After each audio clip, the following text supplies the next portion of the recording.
Yo, Splatoon is a shooter game defined by its wide variety of unique weapons, allowing any player to find a weapon that best suits their playstyle. As of the launch of Splatoon 3, we now have 11 of these weapon classes, adding even more options to choose from than ever before. Hell, this game was released with 53 weapons just on launch. But there's more to it than just a Nerf gun you're holding in your hand. Every single main weapon in the game is paired with a weapon kit, consisting of a sub-weapon and special weapon. And through Splatoon's lifespan, we've seen hundreds of different kit combinations. Some of them are great and loved by the community. Others are so atrociously bad, you'd question the sanity of anyone attempting to use them. And then there are weapons that make you wonder why we decided to play this game for 5 years. So in this video, I want to talk about Splatoon's weapon kit design. The good, the bad, and the ugly. But before we get to that, please consider subscribing to the channel. Any support would mean a lot to me. Thanks.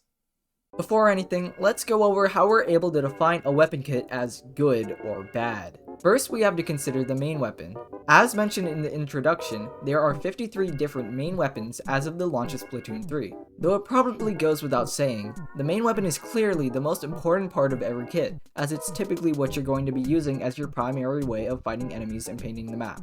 Now looking at the weapon kit, we first have the sub-weapon. In Splatoon, sub-weapons can essentially be divided into two categories. You have aggressive sub-weapons that deal damage to opponents and can be used quickly to put a lot of pressure on an enemy in a short amount of time. Examples of these are splat bombs, suction bombs, fizzy bombs, and burst bombs. Notice how all of these sub-weapons are bombs. Now on the other hand, you have sub-weapons more focused on utility and providing use to your team outside of direct combat, while focusing more on their effective pressure on the enemy. Examples of these are squid beacons, toxic mist, and point sensor. Notice how none of these sub-weapons are bombs. Pointing out this difference of what is a bomb and what isn't a bomb might seem a bit unnecessary, but when you consider that all of the aggressive sub-weapons I just listed are considered the best in the game, and all of the utility sub-weapons I listed are considered some of the worst, the distinction becomes a bit more important to make. The bottom line is, bombs are very strong in Splatoon, and most of them will pair well with almost every weapon. On the flip side, utility sub-weapons are generally weaker, and usually its usefulness depends on the playstyle that the main weapon has. For example, Squid Beacon is considered one of the best sub-weapons for the ballpoint splatling, because of its tendency to play back and allow its teammates to jump back into safe positions. But if you were to slap that same sub onto a hyper-aggressive weapon, let's just say the Dapple Dualies by chance, it would not synergize whatsoever. A weapon like the Dapples needs a bomb to be able to attack more efficiently. But of course, they will never give the Dapple Squid Beacons, right? That would be ridiculous. Okay, that's a little messed up, but I'm sure they learned from their mistakes and moving on, let's talk about special weapons. Specials can be extremely pivotal to the outcome of a match because of how powerful they are, for the most part. Because of this, it's very important that a special pairs well with the playstyle that its main weapon wants to have. The categorization of special weapons is a bit more complex though. You have more aggressive specials that are made to kill, like the Kraken, Splashdown, and Trizooka. There are supportive specials that provide benefits to your team, like Echolocator, Ink Armor, and Tacticooler. And finally, there are displacement specials that force enemies out of certain positions, like Killer Whale, Tenna Missiles, and Triple Ink Strike. But a lot of specials throughout the Splatoon games combine aspects from different categories. For example, Booyah Bomb is used both aggressively and as a displacement special. If you want to learn more about these different types of specials in Splatoon 3, I fully recommend watching ProChar's video on this topic if you haven't before, as I pulled the idea for the categories from that video. Like with sub-weapons, a good special weapon should fit into a category that complements its main weapon's playstyle. For example, the NZAP 85 in Splatoon 2 had Ink Armor, which paired with it extremely well as it support main weapon with good painting. On the other hand, if, hypothetically, you were to give an anchor weapon like Hydra an aggressive special like Splashdown, hypothetically it'd be a waste of a slot. But they wouldn't do that, would they? Each main weapon is paired with a sub and special weapon, and altogether you have a weapon kit. With so many different sub weapons and specials, there's hundreds of different kit combinations that you could have for every weapon in a game. But of course, not all kits are created equal. As you've already seen, pairing a main weapon with a sub or special that isn't suited for it means that that weapon is going to collect dust in AmmoNet's storage room. And the same goes for subs or specials that are just plain weak. It takes a lot from the other two parts of a weapon and its kit to compensate for when one of the pieces is lacking. Yet it's not incredibly uncommon to see this happening, as we've seen with the Kenza machine in Splatoon 2 still managing to be a strong weapon despite having Splashdown, simply because of how strong it is with Fizzy Bomb as its sub-weapon. In some cases, you have a sub or special on the weaker side, but it happens to pair very well with this specific main weapon. For instance, the Explosior is one of the few weapons in Splatoon that performs very well with Point Sensor, which is a sub most weapons would dread to have. A particularly strong kit stands out on its own and improves almost any weapon that matches its playstyle. Practically any weapon would love to have Splat Bomb and Trizuka, and yet it ended up on the Clash Blaster of all things. And then there are the weapon kits that are just broken. The kits that define the competitive meta of a game. Let's look at the end of Splatoon 2's competitive scene. Just to name a few, you had Splash Wall and Booyah Bomb on the Kenza 52 Gal that gave it incredible survivability. Splat Bomb and Bubble Blower on the Foil Squeezer that gave it an insane bubble explosion combo, on top of just being a strong sub and special.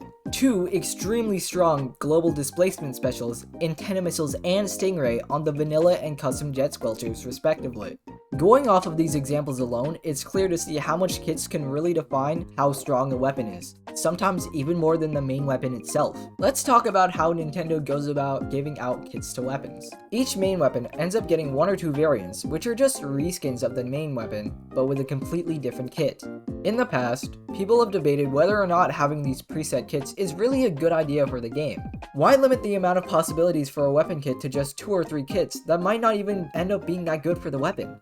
Some players would prefer to have custom kits that would allow them to choose which sub and special to have on their main weapon so that they would never have to be stuck with a poor kit. And that would be nice and all, but they did preset kits anyways. Tough luck, maybe next game. In my personal opinion, I really like the concept of preset kits created by the devs. I think that the way that it's handled fits in nicely within the world of Splatoon. These weapons are all manufactured and sold by many various weapon brands, and the way I see it, each weapon kit represents each brand's personal spin on the weapon, and I think that adds a lot of character to it. From an actual gameplay perspective, having preset kits also makes the game much easier to balance, because the devs wouldn't have to worry about how to balance a strong weapon with a broken custom kit. Now, I did say I like the concept of it. The execution of it, not so much. It would be nice if most weapon kits saw use at a high level Splatoon, but this has rarely ever been the case in Splatoon 1 and 2. There usually only ends up being one optimal kit for many weapons in Splatoon, to the point where using any other kit would make you look stupid. Why use the Carbon with the Auto Bomb when the Burst Bomb kit is right there? Though being able to have one dream kit for each weapon would be nice, I think that having more than one viable kit for a weapon would increase the variety and high level play by a lot, which is something I'd love to see. When it comes to actually selecting kits for the weapons in Splatoon, the devs have been very hit or miss in the past. We've seen incredible kits like the Tentatek in Splatoon 2 with Splat Bomb and Inkjet, giving an aggressive weapon a very solid and balanced aggressive kit to work with but not completely rely on. But then we've seen them give the worst main weapon in the game one of the worst subs to work with, twice, which leads me to another thing I want to point out. In some cases, the Splatoon devs like to maintain certain patterns with their weapon kits and variants. Take the classic Squiffer for example. In all 3 Splatoon games, it has received a point sensor and whatever the standard shield special is for that game, being Bubbler in Splatoon 1, Ink Armor in Splatoon 2, and Big Bubbler in Splatoon 3. Another neat example of this is the Crack-On Roller, which has received what I like to call the Run Around Menacingly specials, being the Kraken in Splatoon 1 and the Baller in Splatoon 2. Based on this pattern, I'm going to predict that the Crack-On Roller special in Splatoon 3 will end up being either Crab Tank, since it shares a similarity with Baller in having HP and being able to roll around, or Ultra Stamp, because it follows the Run Around Menacingly theme. Let's hope I end up being right. Anyways, my point is that I think having these returning themes to kits is a really interesting detail, and it can give certain players a familiar kit when staying with the same weapon across different games. But there comes a new problem when the kit they decide to carry over is really not at all useful. And this brings me back to the Undercover Brella. In Splatoon 2, they gave this weapon Ink Mine and Splashdown. Not only did it not get a bomb to damage with and combo off of, but it also got the worst special in the game. The Kenza Undercover gave the weak weapon some viability with a sub to combo with in Torpedo and a very strong special in Ink Armor. So you'd think that in learning from their mistakes, the devs wouldn't make another kit like the vanilla Undercover, but it turns out they essentially copy-pasted it into Splatoon 3, giving it the new Splashdown replacement of Reef Slider instead, which isn't as bad as Splashdown, but is still definitely one of the weakest in the game currently. Another issue is how, in a few cases, we've seen 2 similar main weapons receive similar kits, but one of these weapons ends up completely outclassing the other in terms of both the main weapon and the kit. The forged Splattershot Pro with the staple bubble combo user on a mid-range shooter until the foil squeezer was introduced, and after that the forge faded into obscurity. In a similar way, the custom goo tuber had Inkjet, just like the fresh Squiffer, but because the Squiffer was a better frontline charger and had a better sub to work with, the goo tuber became a joke of a weapon. There have been plenty of weapon kits that make no sense whatsoever for the weapon they're on, which alone can kill that weapon's usage. So far in Splatoon 3, for the most part, they've been off to a decent start. There's only a handful of weapons that I'd say they've dropped the bar on in terms of kits. On the other hand, I really like the kits that they've given to the Splattershot, the N-Zap, the Splat Roller, and the Clash Blaster, just to name a few. So what do the devs need to do to improve the quality of weapon kits for the future? Here's what I have to propose. First off, always pair main weapons with kits that fit their playstyle. That means no more giving close range Slayer weapons beacons and mines, and no more giving backline weapons aggressive specials. I think this should go without saying, but seeing as this has happened many times in the past, you can never be safe. Second off, be careful of giving out similar kits to weapons that fill a similar role and having one weapon completely outclass the other. If you give a mini and not the same kit, there's a very small chance the mini kit will ever get used, so let's try to avoid that. Third off, and this is definitely just my opinion, but don't give any weapon an insanely good kit that can never be beat. Like I said before, I think having more than one kit be potentially viable for every weapon in the game would be a lot more interesting for the meta. As long as the devs are able to roughly follow these rules, the kit design in Splatoon should be a lot healthier. Now, I'm going to come up with some future kits following the rules I've just created, and hopefully these can solve some of the issues listed throughout this video. Let's start out with one weapon that desperately needs a new kit, the Splattershot Pro, which currently has Angle Shooter and Crab Tank. For a second kit, I would give it Torpedo and Booyah Bomb. In Splatoon 2, the K-Pro greatly overshadowed both of its other kits. While I want to pull in the same strength that weapon had into this game, I think that giving it a top tier bomb would make it potentially too far better than any other kit that it could realistically get. I felt that Torpedo might be an interesting replacement for Splat Bomb because they can both be rolled in a similar way, and at the same time, the 60 damage hit with the Torpedo can combo with a single shot from the Pro to kill.